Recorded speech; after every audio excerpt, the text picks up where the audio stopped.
एक बात तो हम सभी जानते हैं कि सही शब्द हैं भूख, हाथ, झूठ, खंभा। लेकिन हमारे मुंह से निकलता क्या है?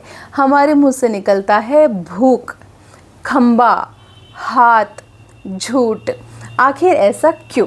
देखिए, हिंदी एक वैज्ञानिक भाषा है तो इसका कारण भी वैज्ञानिक ही है। कारण क्या है? कारण यह है कि दो महाप्राण वर्णों का उच्चारण एक साथ संभव नहीं होता। अब भला ये महाप्राण वर्ण होते क्या हैं? महाप्राण शब्द सुनकर आपको घबराना नहीं है।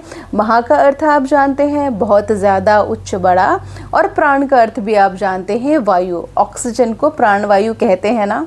तो महाप्राण का अर्थ हुआ ऐसे वर्ण जिनके उच्चारण में वायु का बहुत श्रम से प्रयोग करना पड़ता है, या आसान शब्दों में कहें तो जिनके उच्चारण में बहुत अधिक सांस खर्च होती है।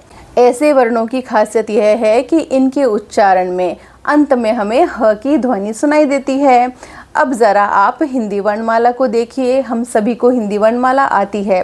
जब आप क बोलते हैं तो आसानी से और जल्दी से बोल लेते हैं क, लेकिन जब आप उसका अगला वर्ण ख बोलते हैं तो आपकी सांस ज़्यादा खर्च होती है और अंत में कैसी ध्वनि आई? ह की ध्वनि आई। तो क अल्प प्राण वर्ण है, यानी इसके उच्चारण में सांस का प्रयोग कम हुआ है, और ख महाप्राण वर्ण है, यानी इसके उच्चारण में प्राणवायु का प्रयोग अधिक श्रम से हुआ है। तो सभी वर्गों के जो दूसरे और चौथे वर्ण होते हैं वे होते हैं महाप्राण, यानी ख, घ, इस तरह से। और जो पहले, तीसरे और पांचवे वर्ण होते हैं वे होते हैं अल्प प्राण, आसानी से बोले जाते हैं। साथ ही श, शीशे वाला, षटकोण वाला, यानी मूर्धन्य श, स, ह, ये भी महाप्राण व्यंजन हैं। तो अल्प प्राण कौन से हैं? सभी वर्णों के पहले, तीसरे, पांचवे वर्ण और साथ में स्वर। स्वरों का उच्चारण बहुत आसानी से होता है, हवा तो कहीं बाधित ही नहीं होती।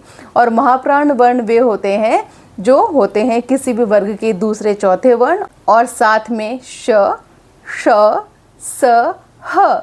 आप इन सबको बोलकर देख लीजिए। सभी में अंत में आपको ह की ध्वनि भी सुनाई देगी और हवा भी आपके मुंह से थोड़ा श्रम से निकलेगी। तो ये हैं अल्प प्राण और महाप्राण वर्ण। अब एक बहुत ही रोचक बात यह है जो शायद आप नहीं जानते होंगे कि किसी भी वर्ग के पहले वर्ण में जब आप ह की ध्वनि जोड़ते हैं तभी उसका अगला वर्ण बनता है। जैसे क में जब आप ह जोड़ते हैं तो आपको ख मिलता है। ख को बोलकर देखिए, इसमें क और ह की मिक्स ध्वनियाँ ही तो है। क और ह मिलकर ही ख सुनाई देता है। इसी तरह से जब आप ग में ह जोड़ते हैं तो आपको घ सुनाई देता है। घ बोलकर देखिए, ग और ह की मिश्रित ध्वनि ही तो आपको सुनाई दे रही है।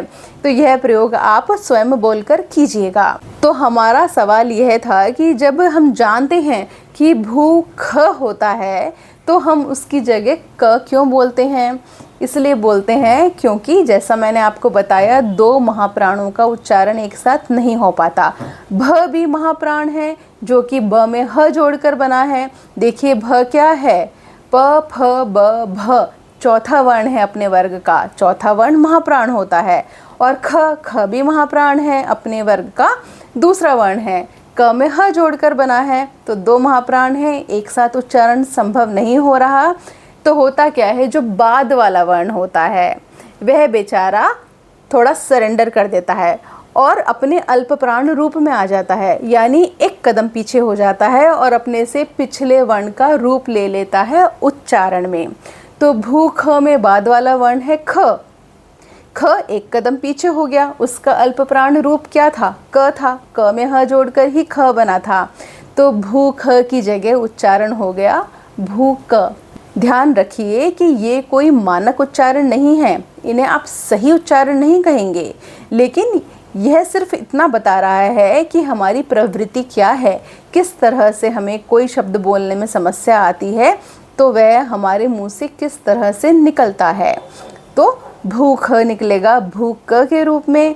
खंभा, देखिए खंभा में ख भी महाप्राण, भ भी महाप्राण, क का महाप्राण ख था, भ किसका महाप्राण था? ब का था।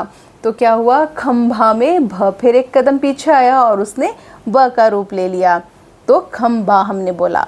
तो ऐसे कुछ शब्द मैं आपको स्क्रीन पर लिख कर दे रही हूँ और आप भी कमेंट बॉक्स में लिखकर बताइए कि आपको ऐसे कौन से शब्द याद आ रहे हैं। तो मैंने कोशिश की कि आज की वीडियो में आपसे कुछ ऐसा साझा करूं जिससे आपके मन में उठने वाली एक जिज्ञासा कि जब हम जानते हैं कि धंधा होता है तो हमारे मुंह से धंधा क्यों निकलता है, हम जानते हैं खींचना होता है तो हमारे मुंह से खींचना क्यों निकलता है, यह जिज्ञासा आपकी शांत हो जाए। आपको वीडियो कैसा लगा हमें कमेंट बॉक्स में बताइएगा। आपको कुछ ऐसे शब्द याद आ रहे हो उन्हें भी कमेंट बॉक्स में ज़रूर लिखिएगा। और हाँ, अगर आपको इस चैनल की सामग्री पसंद आती है तो वीडियोस को साझा ज़रूर कीजिए। इससे और लोगों का क्या फ़ायदा होगा यह तो मैं नहीं कह सकती, लेकिन हाँ मुझे बहुत फ़ायदा होता है। इस रूप में फ़ायदा होता है कि मेरे लिए आपका इस तरह से वीडियोस को लाइक कमेंट करना या शेयर करना प्रेरणा का काम करता है। धन्यवाद।